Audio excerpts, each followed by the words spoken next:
What's up? Another Wednesday, another live stream. You know how this goes. If you're watching on replay, skip ahead like 2 or 5 minutes by the time I get everything set up and moving. Let me invite the guys in here.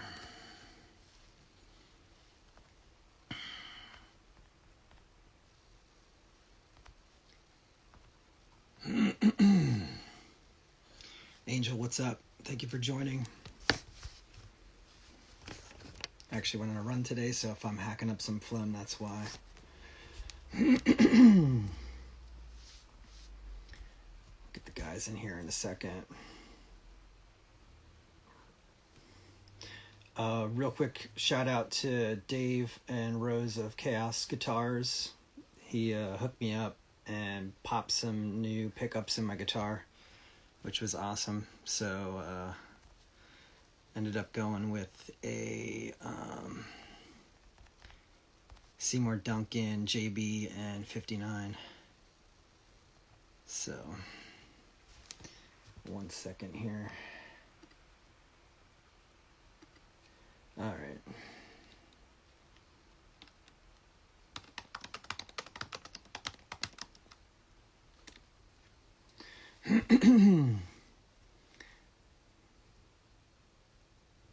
Angel overslept, so she didn't get any work done today. Oh, workout today. I thought you said you didn't get any work done today, and I said that's not true.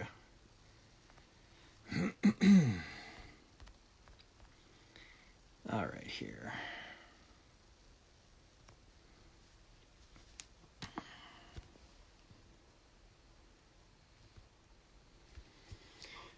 Okay, what else can I talk about right quick? We have a show coming up next Saturday, October 28th in Bethlehem, PA. It's our Halloween show, so we're going to be dressing up.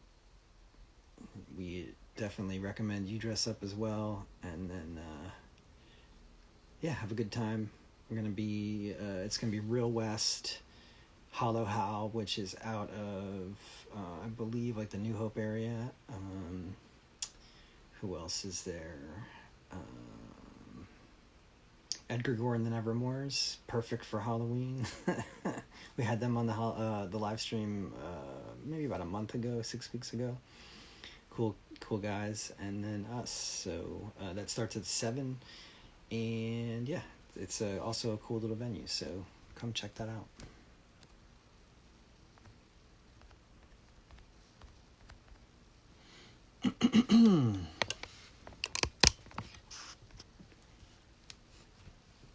There they are. All right, get started soon here. Lehigh Valley with Love, thank you for joining, man. I saw you were reporting on that cougar or a mountain lion or whatever you want to call it. PA's finest. So thank you for keeping us all up to date with that. I actually had a bear in my backyard a couple weeks ago.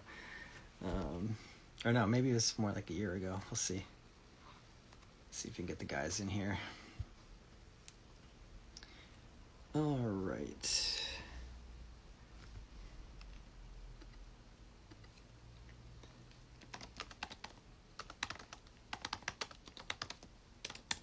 Give me 1 second. What else is going on, George? Anything new coming up? I know you got the Halloween haunt or the skeleton tour.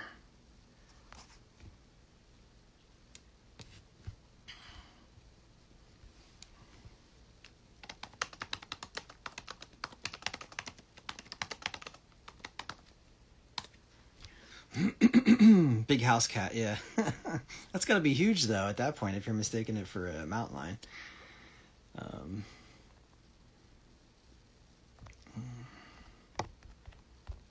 Maine Coon or something like that.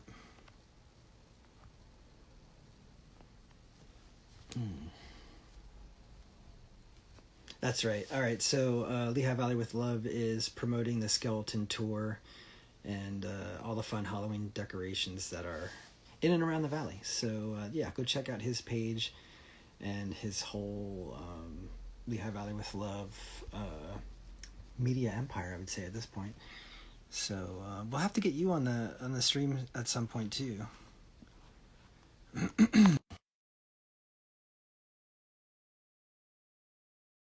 So no, no, that's totally cool. Yeah, so his is Lehigh Valley. I'm sorry, lvwithlove.com. Oh, that's us. What's up, fellas? That's you. Oh shit. How you doing? Yeah, that works. All right. Let's see. Lehigh Valley with Love also says, in other news, I've been really into the band Viagra Boys lately. I've heard of them. Is there no way? Move my goofy ass. You love the chat. Yeah, we'd love to have you on. Can we do landscape? We can't do landscape. No, it's kind of a pain. Sorry. Yeah. Now we just click it. Oh, we got two back guys. All right. So John looks taller though. Yeah, John looks huge. As big You're as good. this band will never be. All right. You guys got a sense of humor. That's great. I'm going to read something off the top and then we'll get right into it, yeah? No. All right. I'm going to read something off the top and then we'll get right into it. All right. Hello and welcome to Bellwether Virtual Livestream, where we discuss music, the local Lehigh Valley, PA, and beyond tonight. Scene, bands, social media, and more. Today is Wednesday, October 18th. My name is Mike, and I'm the vocalist and guitarist of Bellwether Ritual. Hope you had a good week. Our next show, like I said before, is going to be next Saturday, the 28th, in Bethlehem, PA. It's a Halloween gig, so come dressed up, have fun. Tonight, guests are Mike, Nick, and John of Goliath. Goliath is a power trio hailing from the swamps of Long Island, New York. They play a myriad of metal subgenres, including doom, thrash, prog, and traces of black and death metal. Their debut album, Ursa Imperium, was released this past July, and they are currently writing and recording the follow-up for release, I would think sometime in early 2024. We'll talk about all that and more. Guys, welcome to the stream. How you doing? Thanks for having us, man. We're doing good. Yeah. We were literally just. Let's see. Oh, cool. I want to talk about that for sure. Pat Halavinka, thank you for joining, man. It's good to see you on the stream again. Let's see here. Okay, is there anything you guys want to plug, like right off the top? I know you got the record out and you're recording now, but is there any gigs or anything else that you want to plug? Right now, we're just in writing mode. We're not really taking shows at the moment. Concentrate on just writing. Yeah. We have a show in April booked at Mr. Beery in Bethpage. It's like an annual Doom festival, but otherwise we're just in writing mode right now. Yeah, we're just we're still technically promoting Ursa Imperium because it only came out a couple. So yeah, yeah, for sure. We're doing a little bit of the writing hibernation for the end of the year as well, so definitely feel you on that one. Let's see. Kolak Drums, thank you for joining. If you know anyone who's jumping in, just feel free to shout them out. If anyone has questions, drop them in the comments. Drop them in the comments, and then we'll get to them. Also, that's John's. Oh, cool. My eyes are terrible, so if I misread your handle, apologies in advance. All right, let's start off from the top. Are you all from Long Island originally, or did you move into the area from somewhere else? John and I are born and raised. Nick is from Georgia. Yeah. Out of sorts here. I'm going to be really honest. You're talking to three musicians. It's our fault, but the setup, we were having trouble hearing you, so there might be a second process what you said. It's, again, not you. We're listening to you off of a singular phone speaker. Yeah. Totally hear that. And we're trying to like branch out beyond Instagram too, because it's a little bit restrictive. So I appreciate you guys jumping on here, and we'll make do. All right. So was there a song or a band that was the original thing that kind of got you into music? Can you just talk about that a little bit? Chicks. That's basically why learning guitar. Finally, I was honesty. like Bobby Hill, so I was like, you know what? Let me pick up a guitar. Maybe that'll help. Didn't. Yeah, which is why he plays bass now. Yeah.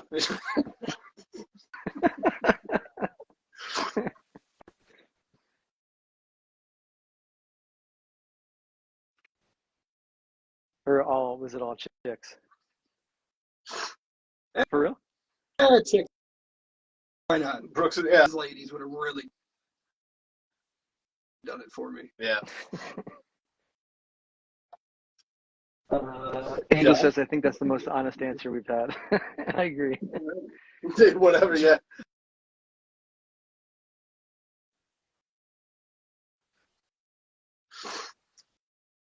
At what? I missed that part.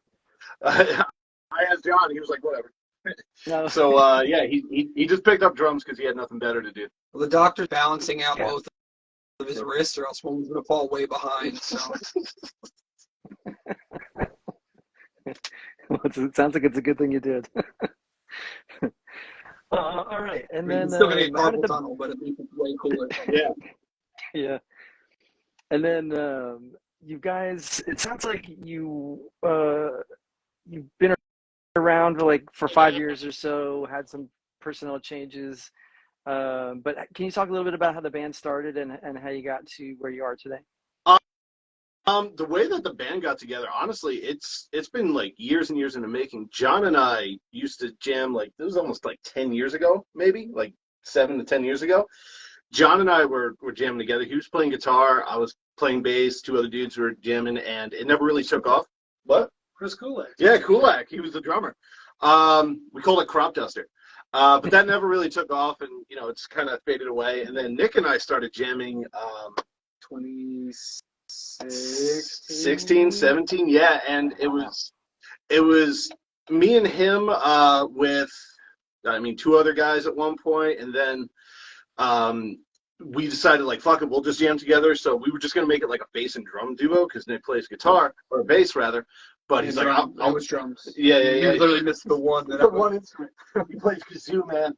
And he was like, I want to play guitar in a band. I was like, all right. So we found one drummer, didn't really work out. Found another drummer, who we basically wrote Ursa Imperium with, but that one did work out. He was great. Yeah, Will. Now we're just stuck with John. Moved to New Jersey, so we had to find another one. And then you guys were jamming in Craig a lot.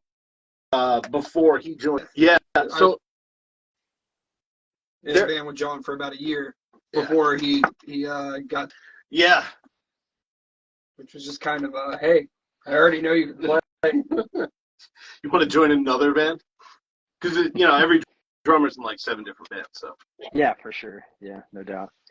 So all right. Yeah, honestly, it's just been failed attempt after failed attempt to make different bands that the 3 of us came together and finally made this bullshit.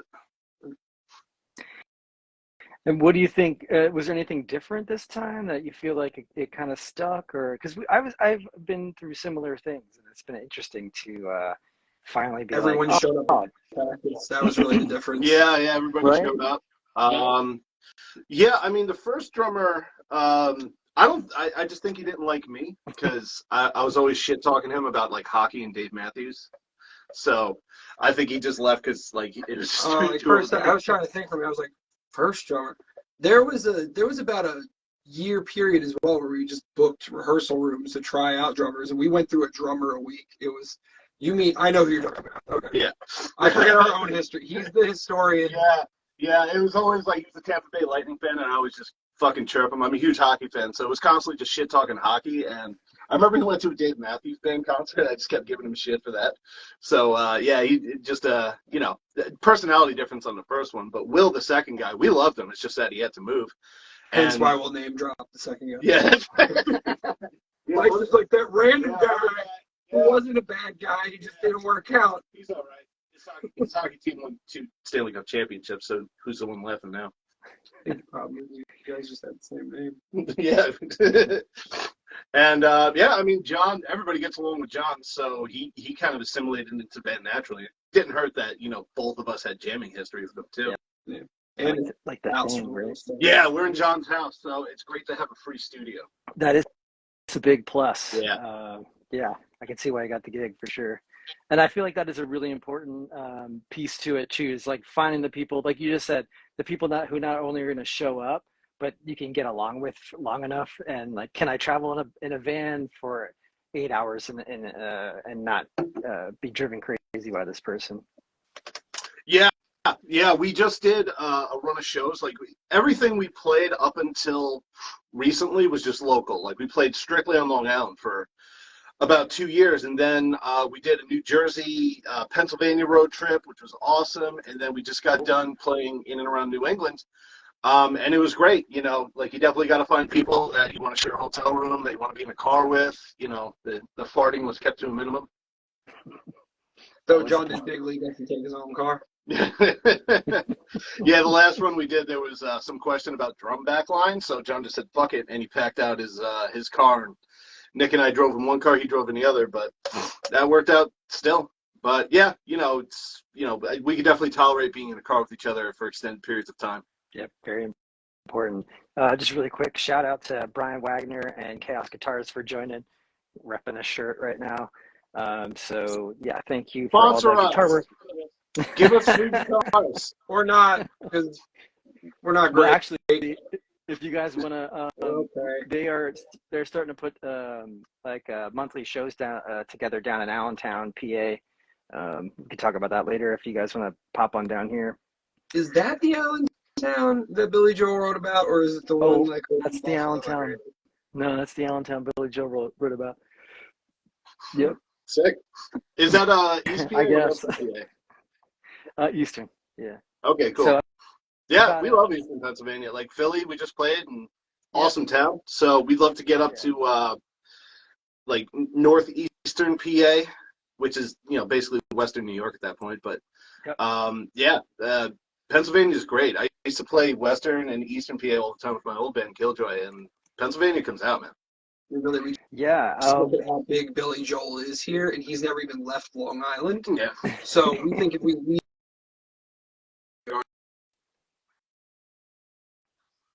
but mostly Billy Joel.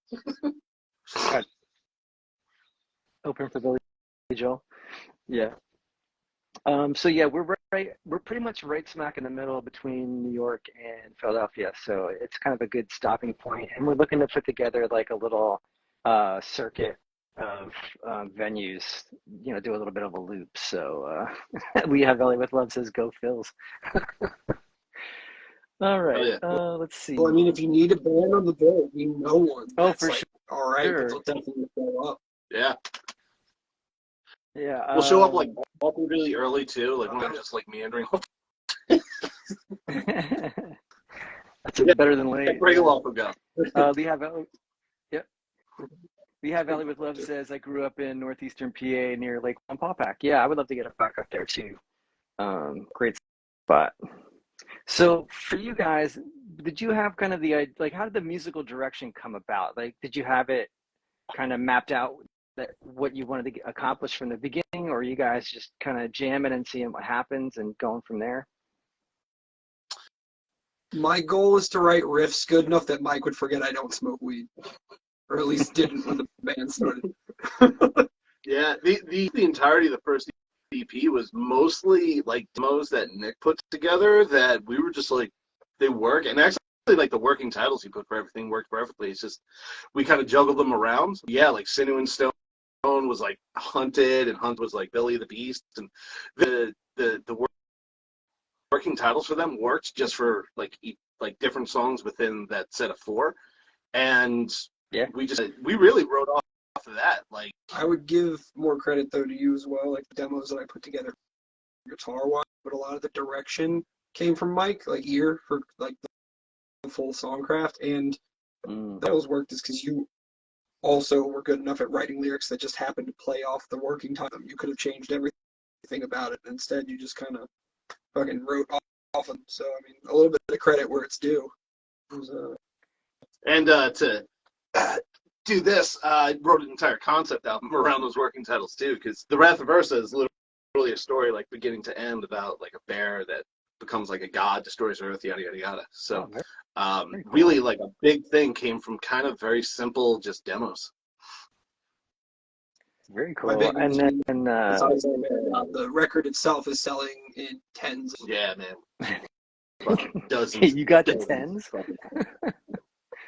We're like at 36 plays on Spotify. We've made 12 cents, and it's starting to trying to get big heads, but like we almost bought a snare the other day between the three of us, which is tough because Mike and I are pretty young. Got like a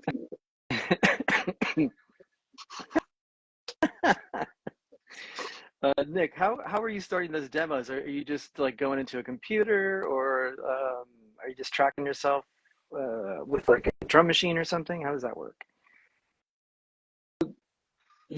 Usually it's just I have like random sessions that are like idea G number 1 or glyph idea 5, and it's just like 30 minutes of the tape running and just guitar riffs happening, and then I kind of splice them out if I think I've got a good idea, and I'll pop it down, and then maybe I'll put a few different drum beats to it to see if I can get some kind of vibe going, and then I'll let my brain go off of that riff to write more of a song that makes cohesive sense with that.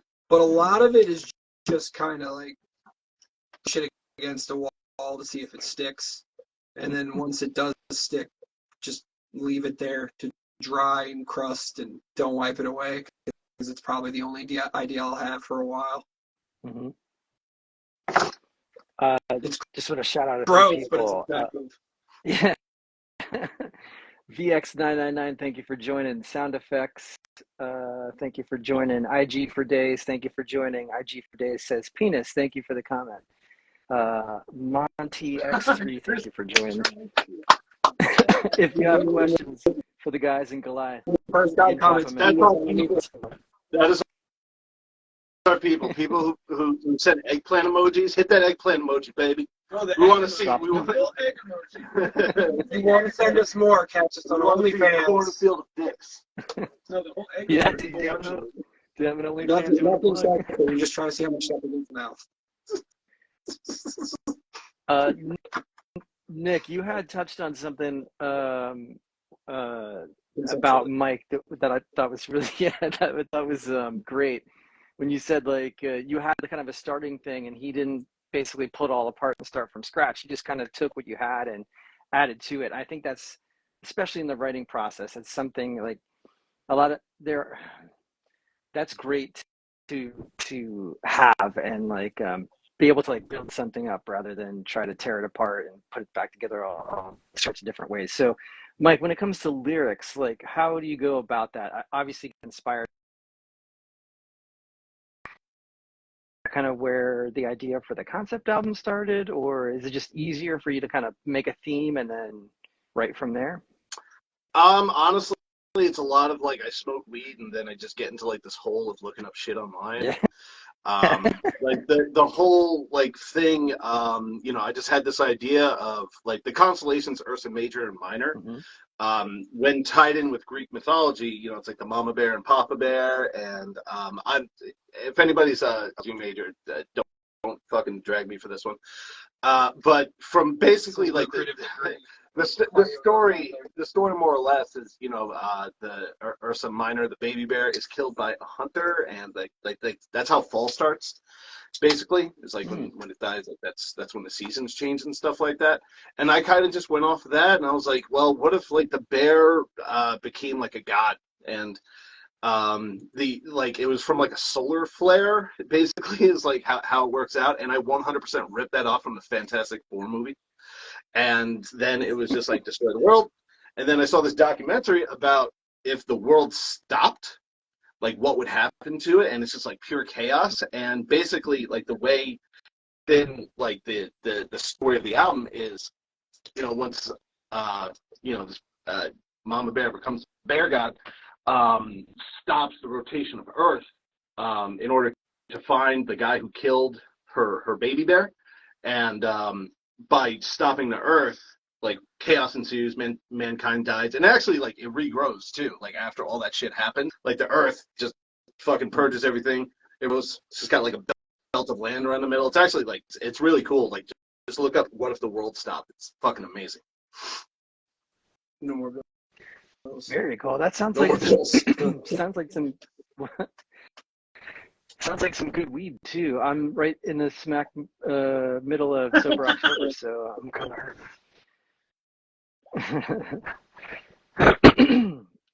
That is awesome. That's like right up my alley, actually. So I will go back and listen to it again with that in mind. And yeah, very cool. Are you going to try to continue that, like, as releases come? Yeah, honestly, like the second one, we're definitely go the concept route. Very cool. I don't Cool. think we're And is that continuing something? the thing, though. What was that? I don't. We're definitely going to continue like the concept route. Like it's hard to write a concept album to make all the albums have sense with each other, but at the same time, it's very easy to just kind of contain it within a subject and just be like, what happened here? Just keep going. Yeah, no, I love that. Was that something that, like, was that just something that got inspired by Next Titles and just kind of ran with it, or was that something you had in mind from the beginning you kind of wanted to do? We are hugely influenced by Mastodon. And So I was going to ask you about that because I definitely got that vibe. Yeah, love it. I'm also So a big Coheed and Cambria sucker, so story albums are a big deal to me. I love them. Same here. Yeah, it's fun to tell a story. Like a lot of music, definitely a lot of people will use music as like, their therapy, which, 100%, it's 100, even if you're like writing a whole story, you're still just, getting, basically getting it all out there. Mm-hmm. And, there's certain times where, you kind of put yourself into it when you're still trying to stick to a story and stuff. And, right now on top of the Ursa Imperium EP, we have another song written called Mouth of God, and it's entirely about how we just talk a lot of shit. 100%. Nice. So it's just me holding a mirror up to myself, like, hey, you're kind of an asshole. Because, like anybody who meets me, I think I'm a genuinely likable person, but I just talk a lot of shit. Like that's just kind of what I do. Everything's just like constant roast, especially like even within band practice. We'll just zing each other all night long. But yeah, it's a lot of fun for him.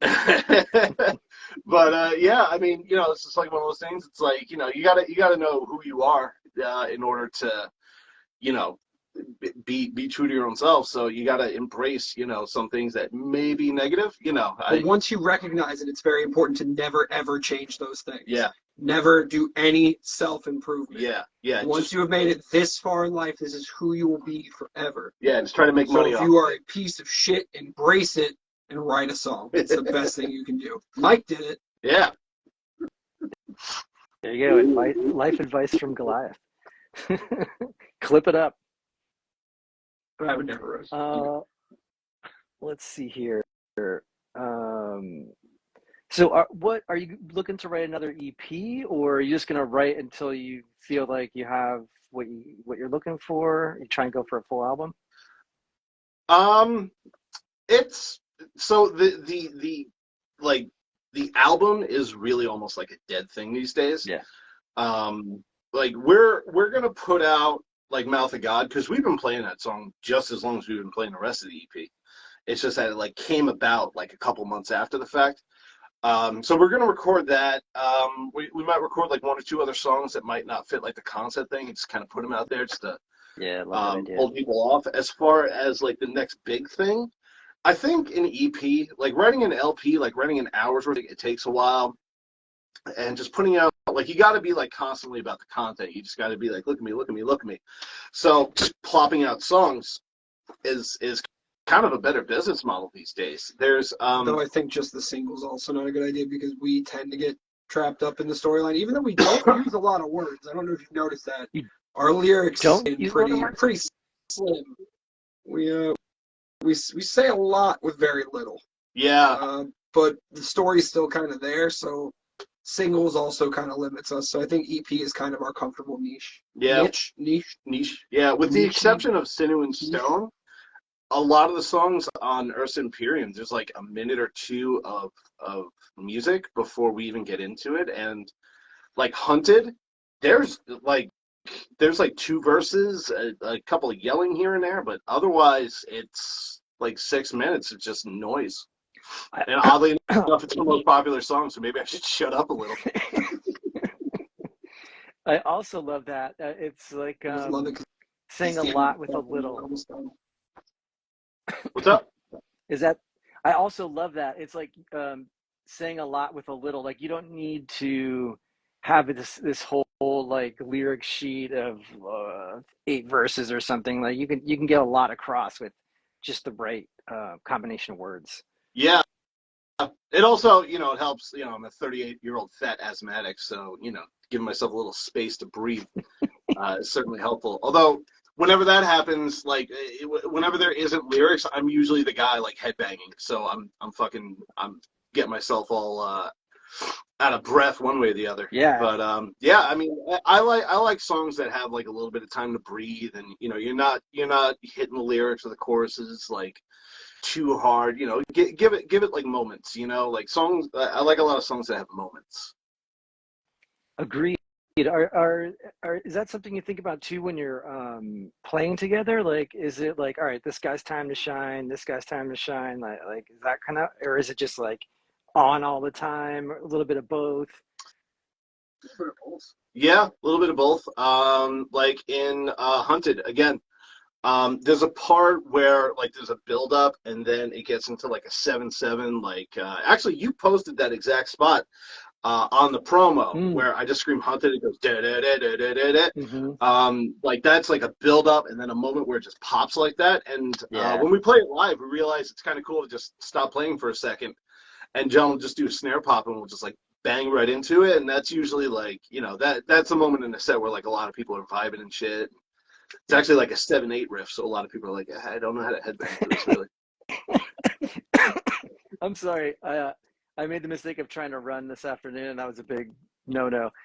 Can you talk a little bit about that, and how much does that factor into like when you write? Because we have some like 5, some 7 stuff, and when we play it, you see people like starting to try to count it out, and it's like, oh man, are we kind of losing them there, or what? Or I don't know. How do you feel about that?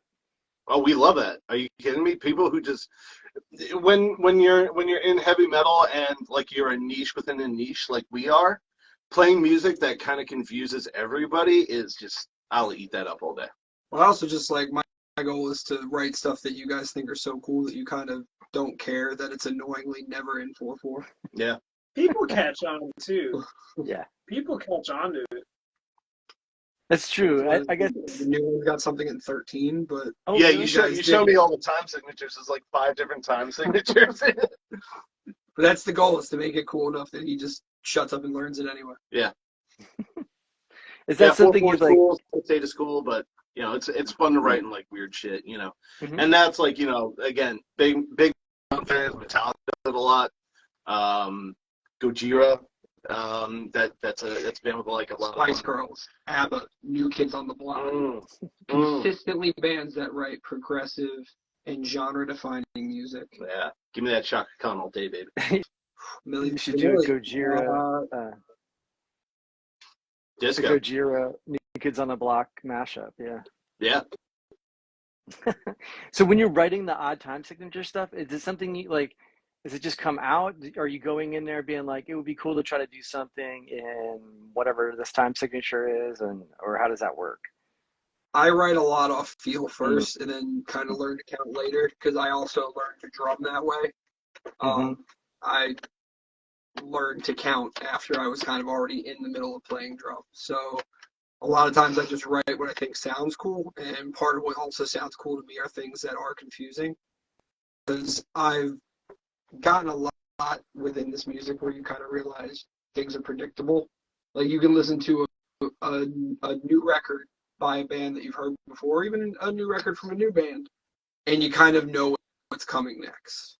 And I don't think our riffs are so good that nobody's going to not kind of anticipate some of what's going on. But if I can give them at least a quick second change up per song where they don't know what's happening, that's fun for me. I really just like being an instigator. Yeah, I like when, people are like getting into it, like, yeah, man, I'm feeling this, and then all of a sudden we just play something that's absolutely not like that whatsoever.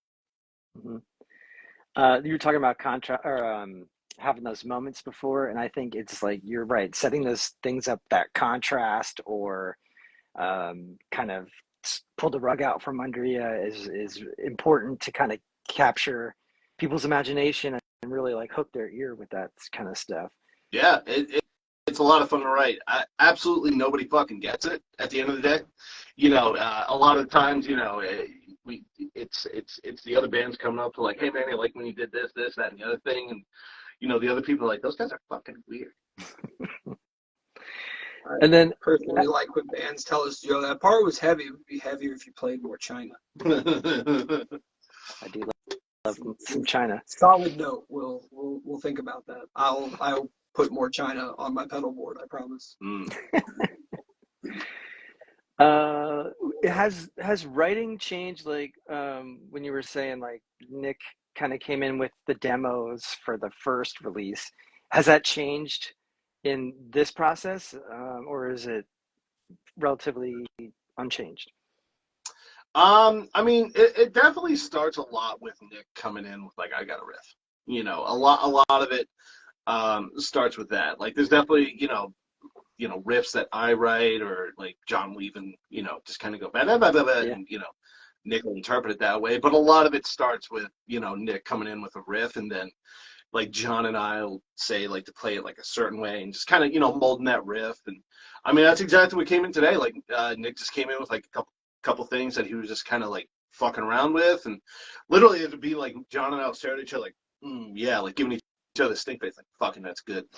And then give notes, and then basically we throw information at him, it comes through his fingers, and we're like, yeah, we like that.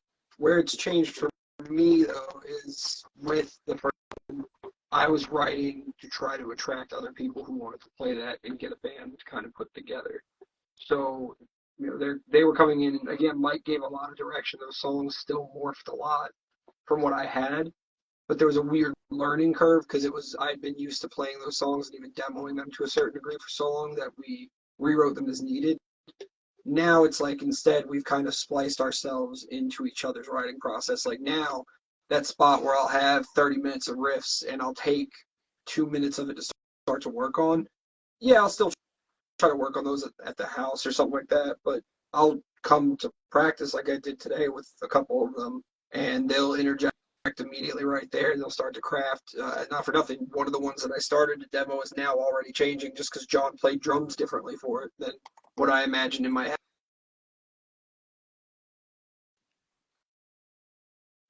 I'm not a songwriter. I like to write annoying things on guitar that people think are cool. Mike just tells me they suck.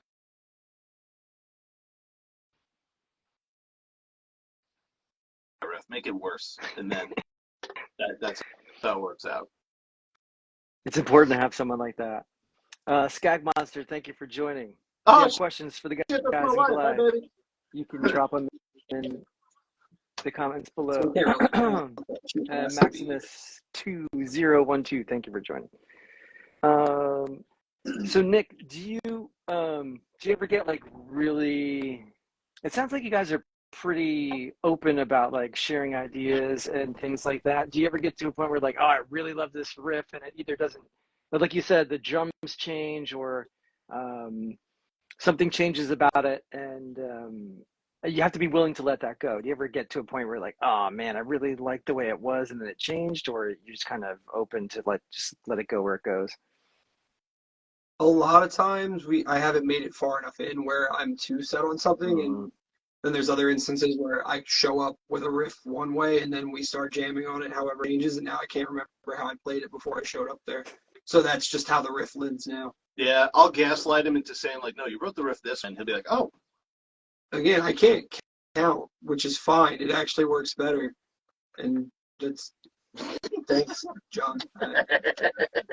When he pets me, I have my best ideas. It's great having a democratic I have process. an idea right now in my lap. Yeah. Thank you, John. It's great having a democratic process when you have a odd amount of band members, because you can vote each other, and it's just 2 to 1, so there isn't multiple people that are like about it. So that's so that's it the great doesn't part help about when we being have a three. yes, no, and I don't care. You've never once said the words "I don't." Only John has ever said "I don't care." Yeah. So maybe We need who wants to be our fourth member just to veto past John? Yeah. We need a pianist. There, he said he was one. You guys we're kind of like setting up a tour and doing like the Northeast part of things. How did that come about? Are you just making connections with bands and then like hooking up with them and stacking them all together, or are you reaching out to venues? How does that work? Yeah, guys, how does it work? Dude, I don't even know. Yeah, exactly. All right, so John kind of, hits people up on Instagram randomly and like messages them. It's like, hey, you kind of feeling my vibe? Do you get what I'm about? And people are just really respond to it. I think it's his boyish features and his rosy cheeks, and he just kind of has a way of forcing himself into these situations that benefit the band, whether he likes to admit it or not. I mean, he's gotten us venues, he's invited band members to their own shows, he's gotten free parties at a Dunkin' Donuts in the middle of nowhere. He got us a belt discount for something that we needed a belt on the Explorer when we were driving. John just has a way with people that makes them, I wouldn't say want to drive trowel, but like they think about it. So seriously, answer that question. We'll reach out to people, just ask if they have shows. It's mostly me just messaging people through, various channels and them coming back. When we did New Jersey and Philadelphia, this dude Dan from August Killed October, sick band, he has shows in New Jersey at his house. They're just DIY backyard shows, stage like 10 by 10, just pile of wood that you play on. He offered us a show, so we're like, yeah, we'll do it. And it was a Saturday, so we just kept reaching out to people in the area. Like, you got a Friday show, you got a Sunday show. And then, we found a Philly show on Sunday, so we just did that. And same thing when we went up to New England. This band, Crooked Cash, hit us up like, hey, man, you want to play Charlie's Hill, which is again, it's like a DIY venue up in Maine. Yeah, that place is wild. Picture Johnny Depp's Willy Wonka. Yeah. Yeah, we'll talk about that in a second. But, that place, it's basically like, it was like an old cow barn in the middle of nowhere, Maine. And we're like, yeah, we'll do it. And then, we just reached out to venues, and Cherry Street Station in Wallingford, Connecticut. Awesome venue. Like, I played there all the time back in the day with Killjoy. And we become, people in that area, we played there in June, and we're like, yeah, we'll come back up in September before that. And then there's a band called 8 Foot Manchild, based out of Medford, Maine. They're a doom band with like an entire brass section. Oh, wow. And they're fucking amazing. Like, definitely check out 8 Foot Manchild. I love them. But the term is Skadoom. We coined it here first. Skadoom, yeah. But they just hit us up like, hey, man, we're doing a DIY basement venue. So we're like, fuck yeah, let's do it. So, yeah, basically, we just get offered a show in the area, and we just try to link up a couple shit, just make the trip worth it. And then we have IZI Delica asking how much she has to pay for me to leave the live stream. You would have to take your wedding seriously for me to leave. Your entire marriage would have to not be a sham for you to leave the live stream. I'm assuming you know that person. I know this person. They're barely that.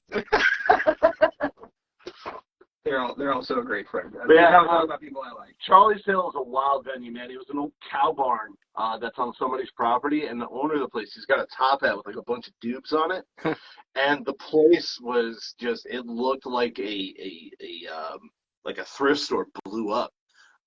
But you know what? The sound there was insane. All the bands were cool. Like the kids hanging out were cool. Like, we had our first circle pit during that show, which I was like, yeah, that's fucking awesome. It's fun. Like, I could barely see, but when I see movement amongst these shadows, I'm like, yeah, these people are digging it. Yeah. Is that something like you write for at all? Like this is gonna be an awesome part for like a pit or anything like that. Do you think about that at all, or is it just kind of like you're just pleasing yourself? Oh yeah. I mean, moments, that's what gets people going. So No, I'm all about pleasing myself. That's really very self-aggrandizing. Absolutely. Yeah. What's John? John was never here. Oh, he left? All right. It's only ever been on like Wow. Man, I do a lot of drugs. You're a good company. How much did I have to pay for Mike to leave? Your own. Wow, that's rough. At least mine was just a pal. That's family one. Yeah. I mean, it's really. If anybody would like to, I'm just more entertained by this. Thank you for the nude eggs, IG for days. Those are nude eggs, right? I'm guessing they are shelled, hard-boiled eggs. Yeah, John's nickname is Egg, and which makes no sense. Yeah. No one's ever called him. I've known him nearly 10 years. I've never actually heard him call that. Although he does refer to himself as the Egg. Okay. Which he's the least round member of this band. I don't get it. Yeah. Yeah. John, come here. Hold on, this is going to be a first. Why are they going to call you Egg? They're going to start getting spammed in the chat. What? We already have eggs. We swore it wouldn't derail this fucking thing, but why are you the egg? Yeah, we need to hear this. Because I'm shaped like an egg, so I just started getting called an egg. It's a terrible. That can't be it. No, that's exactly it. Okay. If you're the shape of an egg, I would send them all back to the store. No, well, that is a bad carton of eggs. No, I mean, I used to be more of an egg. Wait, you used to be fat? I mean, more of a shaped like an egg than I am now. I call you egg white, but it makes you sound racist. You're just the yolk. What's the yolk? John's true name is the Riz God. Oh, no, it's an egg. AKA Johnny Rizzo. Johnny Egg White's Riz God. Lee Antonio. LLC. It fucking people love him, and he doesn't have to say a word. Like, literally, he just talks to people and he gets free shit. And he gets free shit for existing in people's presence. It's fucking wild. Shout out to this guy for joining. I'm pretty sure that's the guy that John got the belt from the other day. He says he misses you and come back for discounts anytime. Ball. I do like Egg White though. It reminds me of like Meg White. But I hear there's so many eggs in the fucking. It's all from the same guy. Yeah, I mean, still super appreciated whoever you are. John has a lot of fans. I say whoever you are. I've probably spoken to you face to face. I'm terrible with people. Like I forget faces. I'm so bad with that. I remember having a full-on conversation with a dude, and he was like, "Yeah, man, we gotta play one time." And I'm like, "All right, cool. See me again." He's like, "You don't know?" And it's like over and over again. And yeah, I'm bad with faces, man. I am terrible at recognizing another human being. It's terrible. It happens. Nick, can you talk about moving from drums to guitar? Like, what was the impetus for that? Just talk about that a little bit, because that's.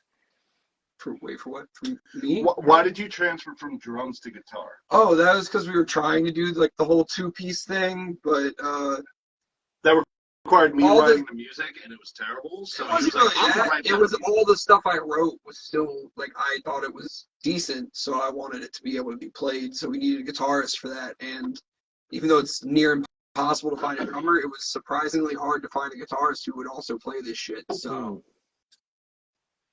I became a guitarist again. That's all right. Yo, shout out to Kurt. He just he's in a band called Rasputin's Dick. He just joined. Yeah. They're out of Ohio. Wait, does he know where it is? What's that? Does he know where it is? Because that's been a lost treasure for years. Yeah, you guys. I think you guys should definitely link up because there's a lot of similarities between you two for sure. We'll have to get you both into PA, I think, and do a show together. They just put out a new. Only if they play Rasputin by M. Boney, that disco song about Rasputin. Wait, I think about Rasputin? It's a rah Rasputin, lover of the Russian queen. Oh, so it's not like really about him. They just have like a small rhyme in there that uses his name. Oh no, they talked about how he was like a preacher and like all that stuff. Like the fact that he was like, that not mind controlling, but basically like, never mind. Yeah, we're good. Sorry, we have our own side discussions here, but jump in whatever you feel. Getting into Rasputin is a long fucking conversation. So yeah, we'll have we'll talk about that when you grow up. The conversation would be as long as his dick. Yes. Totally cool. They just released the demo last Friday the 13th, and I think it is conceptual too. It's all about Rasputin and all. I think they even have a song about his dick. So yeah, go check that out. And I think you guys would be great together too. So maybe we'll have to get you both into the PA area here. They can have this idea for free, but when you talk to them next, tell them they should do a live album and call it From Inside the Jar. That'd be great. Could think of some good cover art too. Kurt says the history of Rasputin is wild. Yeah, I agree. Yeah, I think like Crack the Sky kind of gets into like Tsarist Russia a little bit. Oh so. yeah, that's true. Doesn't make any sense. It's not like there's a song on that record that would have anything to do to indicate that. Like or album art, the Tsar or something. Yeah. Let's see here. How about do you have any like gig stories or tips for bands who are starting out? Yeah, we're nerds that write metal with stories in it. That's the geekiest story I could think of. Advice for other bands: hurry the fuck up. Like we're efficient with like load in and load out. Like I said, we get there awkwardly early. If we're playing last and there's room on the stage, we'll just throw our shit up there and like let other bands use it if they want to. Most people, they set up like pretty close up to themselves, but like I set up as far back as possible because I'm just constantly running around. But yeah, like if you're given a set time and if like, hey man, you're playing from 8 to 8:45, you're done at 8:44, motherfucker, get up. And people who take way too long to like just pack up, like they're talking to other people. Oh, someone comes up, good set, and then they stop breaking down and they start a conversation, and then not even us. Like even if we play first, we've seen this with like other bands who've been playing later on the bill.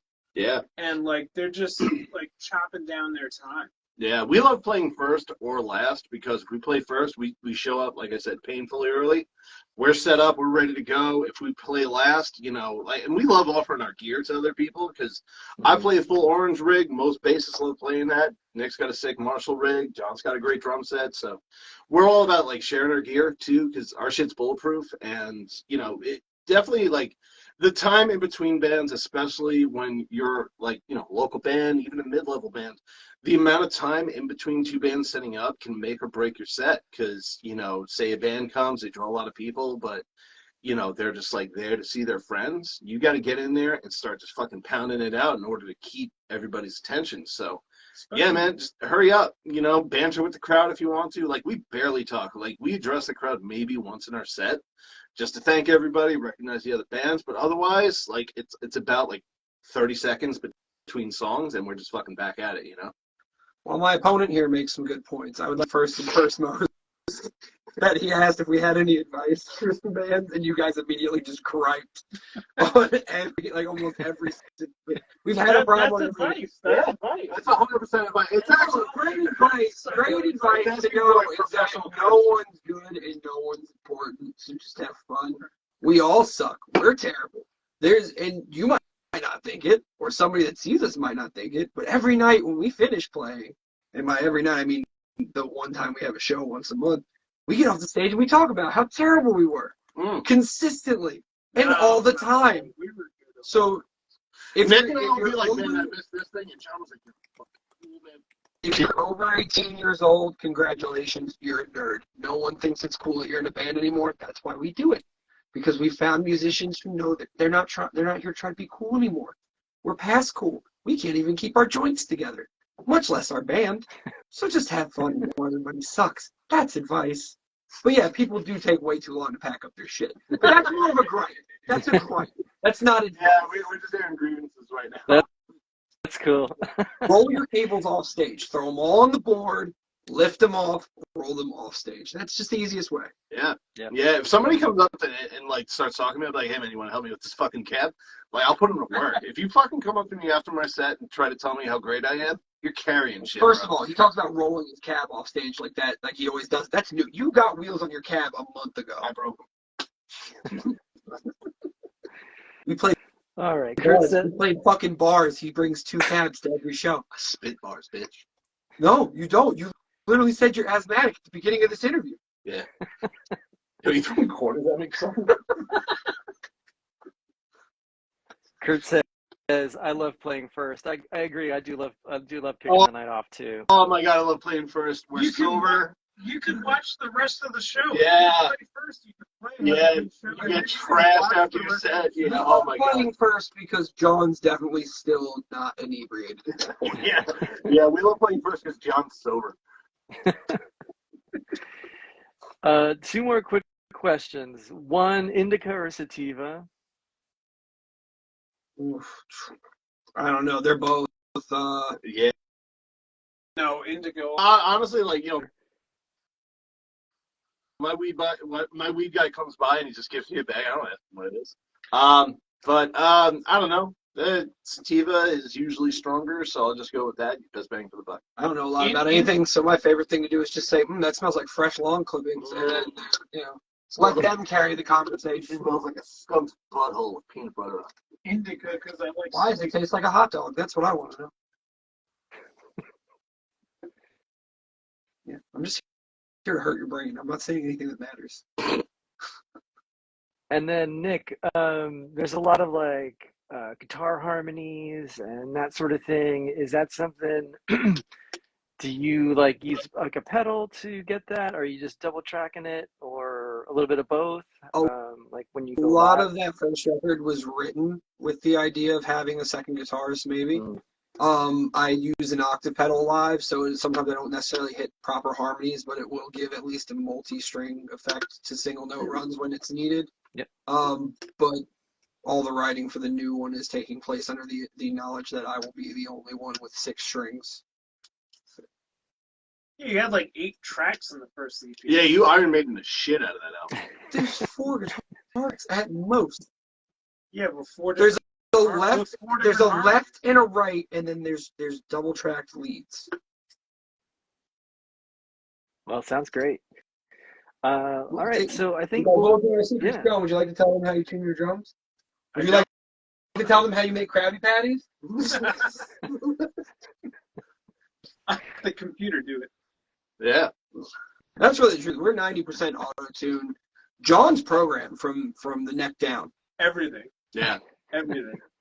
All of it. It's easier. It's just a bunch of zeros and ones. It just sounds like real drums. Nothing is real.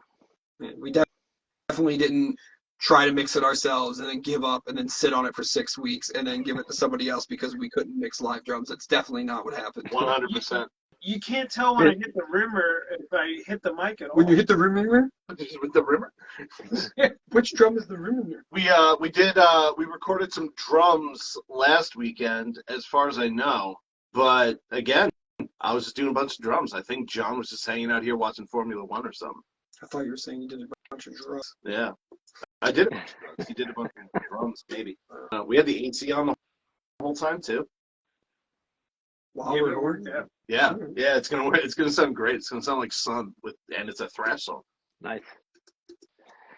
All right. Well, I think that's a good place to wrap things up. That's just about an hour. Mike, Nick, and John, thank you so much for jumping on here with me. Really appreciate it. You want to just plug everything one more time and let everyone know where they can find Hi, your guys. stuff? We're a band. What's the band camp?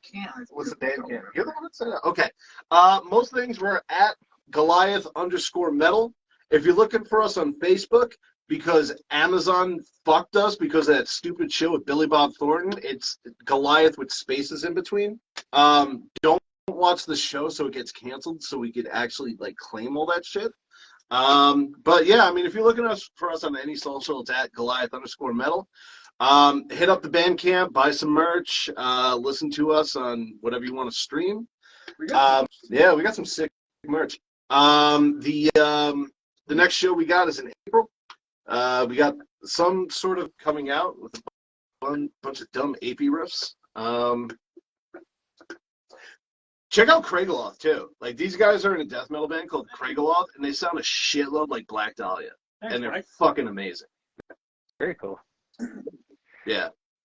All right. Well, thank you guys so much for doing this. Yeah, we'll have to put something together. You guys want to come down? That'd be spectacular. And then, yeah, thank you also for everyone jumping in, posting eggs and all sorts of other shit comments, and just interacting with us. Had a great time. Give us this emoji.